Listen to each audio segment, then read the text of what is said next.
To topic number 4, which is constitutional amendment.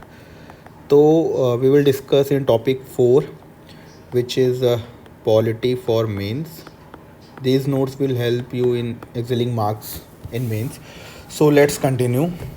कि सबसे पहले कि पंडित जवाहरलाल नेहरू ने एक बार कॉन्स्टिट्यूशन के डायनेमिक नेचर पर जोर देते हुए कहा था कि भले ही हम अपने संविधान को जितना हो सके उतना परमानेंट और मजबूत बनाने की कोशिश करते हैं, लेकिन इसमें लचीलापन जैसे कि फ्लेक्सिबिलिटी भी होनी चाहिए ताकि ये देश की ग्रोथ और बदलते हालात के हिसाब से खुद को ढाल सके। नाउ हमारा कॉन्स्टिट्यूशन किसी भी रिटन कॉन्स्टिट्यूशन की तरह बदलते हुए हालात और समाज की ज़रूरतों के मुताबिक अमेंडमेंट्स की इजाज़त देता है। एंड अब तक कॉन्स्टिट्यूशन में 105 लगभग से ज़्यादा अमेंडमेंट हो चुके हैं। एंड अमेंडमेंट का ये प्रोसेस कॉन्स्टिट्यूशन के आर्टिकल 368 में डिफ़ाइन किया गया। ठीक, so under article 368 there is a procedure of amendment in the constitution. Now समझते हैं कि कॉन्स्टिट्यूशनल अमेंडमेंट का प्रोसेस। तो सबसे पहले जो फर्स्ट स्टेप है वो है बिल की शुरुआत, the introduction of bill. Amendment की शुरुआत पार्लियामेंट के किसी भी हाउस यानी कि लोकसभा या राज्यसभा में बिल पेश करके की जा सकती है। एंड ध्यान रखिए यहाँ पे स्टेट लेजिस्लेचर्स में ये नहीं होगा। ठीक, तो इस बिल को कोई मंत्री या प्राइवेट मेंबर पेश कर सकता है। यहाँ पे ये भी समझने वाली बात है, मेंबर और प्राइवेट मिनिस्टर इन दोनों में से कोई भी पेश कर सकता है। और इसके लिए प्रेसिडेंट की पहले से परमिशन लेना ज़रूरी नहीं है। तो मतलब एक ही पैरा में 3 प्रीलिम्स के पॉइंट्स मिल गए। ठीक, नाउ बिल को पास करना, द पासिंग ऑफ बिल। तो बिल को हर हाउस में स्पेशल मेजॉरिटी से पास होना चाहिए, यानी टोटल मेंबरशिप की मेजॉरिटी और प्रेजेंट एंड वोटिंग करने वाले मेंबर्स की 2/3 मेजॉरिटी। अगर दोनों हाउसेस के बीच किसी बात पर सहमति नहीं बनती तो इसमें जॉइंट सिटिंग, ठीक, इसमें जॉइंट सिटिंग का कोई भी प्रोविज़न नहीं होता है क्योंकि ये कॉन्स्टिट्यूशनल अमेंडमेंट बिल है। Now the third is ratification by state legislature. इसको समझते हैं। अगर बिल कॉन्स्टिट्यूशन के फेडरल स्ट्रक्चर में बदलाव करता है तो इसे कम से कम आधी यानी कि हाफ स्टेट्स की लेजिस्लेचर से सिंपल मेजॉरिटी द्वारा मंजूरी मिलनी ज़रूरी है। Now coming to fourth topic which is presidential assent. इसको समझते हैं कि जब बिल दोनों हाउसेस से पास हो जाए और ज़रूरी स्टेट से रेटिफाई हो जाए तब इसे प्रेसिडेंट के पास भेजा जाता है। एंड प्रेसिडेंट को अपनी मंजूरी मतलब कि एसेंट देनी ही पड़ती है। वो ना तो इसे रोक सकते हैं और ना ही रिकन्सिडरेशन के लिए वापस भेज सकते हैं। एंड प्रेसिडेंट के साइन के बाद बिल जो है वो एक्ट बन जाता है और कॉन्स्टिट्यूशन अमेंड हो जाता है। तो ये हमने समझा कि the process of constitutional amendment. Now coming to our second topic which is types of amendment. Now इसको समझते हैं कि वो अमेंडमेंट जहाँ पे simple majority of parliament need हो, जैसे कि इसमें नए स्टेट्स का बनना हो गया, पुराने स्टेट्स की बाउंड्रीज बदलना, स्टेट में लेजिस्लेटिव काउंसिल को ख़त्म करना या ठीक या ऐसे बदलाव, इसमें ये यूज़ होता है amendment of simple majority of parliament. Now अगर हम मूव करें इस पर, the amendment by special majority of parliament under article 368। तो इसको अगर समझते हैं तो ये कहता है कि इसमें फंडामेंटल राइट्स हो गए जैसे डीपीएसपी हो गया और वो सारे प्रोविज़न आते हैं जो पहली और तीसरी कैटेगरी में शामिल नहीं हैं।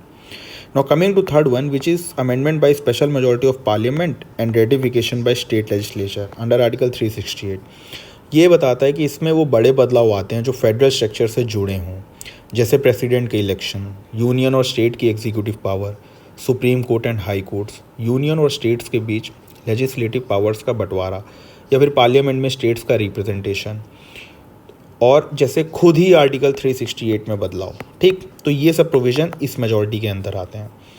नाउ ये समझते हैं कि जुडिशियल प्रोनाउंसमेंट्स क्या हैं, इनफॉर्मल अमेंडमेंट्स क्या हुए हैं। जैसे कि कुछ लैंडमार्क केसेस हैं, जैसे केशव नंदा भारती केस। ठीक, तो ये केस में एंड मिनर्वा मिल्स केस हो गया 1980 एंड बेरूबेरी केस 1960 ने कॉन्स्टिट्यूशन में बड़े बदलाव लाए हैं। ये कुछ एग्जांपल्स हैं। जैसे कन्वेंशंस, कुछ ऐसे अनरिटन रूल्स जो लिखे तो नहीं गए पर उन्हें लॉ की तरह ही माना जाता है और उन्होंने इनडायरेक्टली कॉन्स्टिट्यूशनल चेंजेस को इन्फ्लुएंस किया है। Now what is the necessity of constitutional amendments. आइए इसको समझते हैं। First of all is societal evolution. ठीक, ये बताता है कि वक्त के साथ समाज की वैल्यूज़ और नॉर्म्स बदलते रहते हैं। अगर एग्जांपल लिया जाए तो जैसे थर्ड जेंडर को रिकॉग्निशन देना ज़रूरी था ताकि उनके राइट्स की हिफाजत के लिए कॉन्स्टिट्यूशनल अमेंडमेंट किया जा सके। Then the second point is technological amendments. ये हमें ये बताता है कि टेक्नोलॉजी में आने वाले तेज़ बदलाव अमेंडमेंट को ज़रूरी बना देते हैं, जैसे कि आज के इंटरनेट और डेटा प्राइवेसी के दौर में रेलेवेंट कॉन्स्टिट्यूशनल सेफगार्ड की ज़रूरत पड़ सकती है।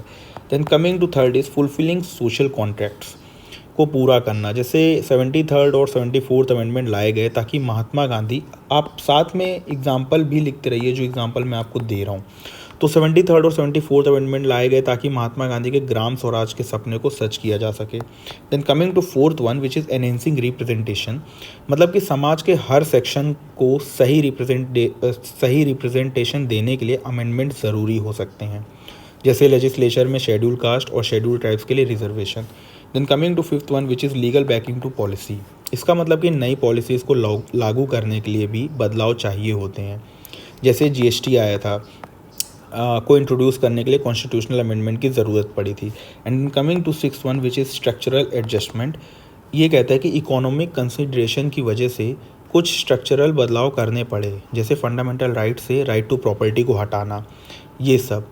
नाउ अगर समझें तो कॉन्स्टिट्यूशनल अमेंडमेंट्स के खतरे क्या हैं। एक तो एक्सेसिव अमेंडमेंट्स, ठीक, ज़रूरत से ज़्यादा बदलाव, बार बार अमेंडमेंट करने से कॉन्स्टिट्यूशन की पवित्रता ख़त्म हो सकती है। इससे ऐसा लग सकता है कि कॉन्स्टिट्यूशन सिर्फ वक्ती तौर पर आई पॉलिटिकल मेजॉरिटीज़ का एक खिलौना बनकर रह गया है। देन ये समझते हैं कि शिफ्ट ऑफ पावर, ये कहता है कि ज़्यादा अमेंडमेंट इंस्टीट्यूशन के बीच का बैलेंस बिगाड़ सकते हैं, जैसे पार्लियामेंट और जुडिशरी के बीच, या सेंटर और स्टेट्स के बीच, या जिस देश में इंस्टेबिलिटी आ सकती है जिससे, ठीक। एंड देन एम्बिगुटी, बार बार बदलाव करने से कॉम्प्लेक्सिटीज़ और कन्फ्यूजन पैदा हो सकती है। एग्जाम्पल के लिए हम 9 शेड्यूल को लेते हैं। आज 9 शेड्यूल आज जुडिशरी और लेजिस्लेचर के बीच झगड़े की एक बड़ी वजह बन गया है। देन राइट्स का हनन, एनक्रोचिंग राइट्स, अमेंडमेंट के ज़रिए बेसिक स्ट्रक्चर या फंडामेंटल राइट्स को दबाया जा सकता है, जो आगे चलकर बड़े कॉन्फ्लिक्ट्स का कारण बनता है। एंड देन बेसिक स्ट्रक्चर को खतरा, केशव नंदा भारती केस में जो बेसिक स्ट्रक्चर डॉक्ट्रिन दी गई थी, जल्दबाजी में किए गए अमेंडमेंट्स उसे कमज़ोर कर सकते हैं। अब हम अमेंडमेंट प्रोसीजर की क्रिटिसिज्म को समझते हैं।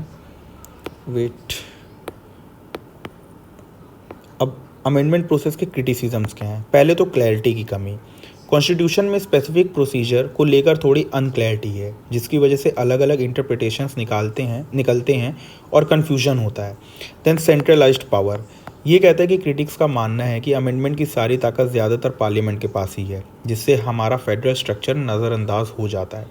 देन कोई स्पेशल बॉडी नहीं, बाकी कई देशों की तरह इंडिया में अमेंडमेंट्स प्रपोज करने के लिए कोई अलग बॉडी या कन्वेंशन नहीं है।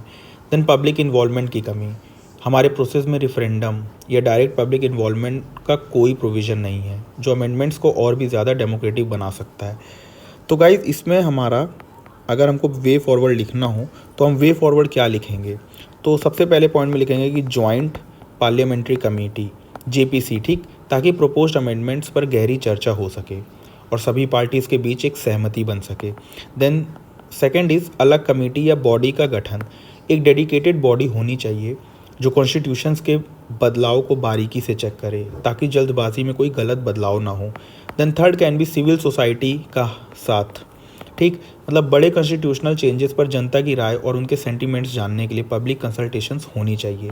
देन फोर्थ इज़ प्रोसीजर को डिफाइन करना, अमेंडमेंट के प्रोसीजर के लिए क्लियर गाइडलाइंस होनी चाहिए ताकि इसका मिसयूज़ ना हो सके। And the fifth point is state legislature को शामिल करना, क्योंकि अमेंडमेंट में स्टेट्स की एक्टिव भागीदारी ज़रूरी है ताकि एक बैलेंस्ड फेडरल स्ट्रक्चर बना रहे और हमारी डेमोक्रेसी सिक्योर रहे।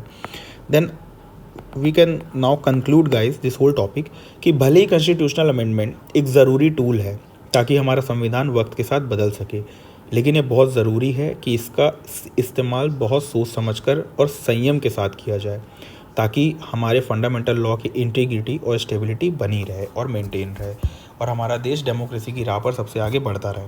तो guys, with this we have completed our topic number 4 which is constitutional amendment polity for mains. So मिलते हैं गाइज नेक्स्ट वीडियो में।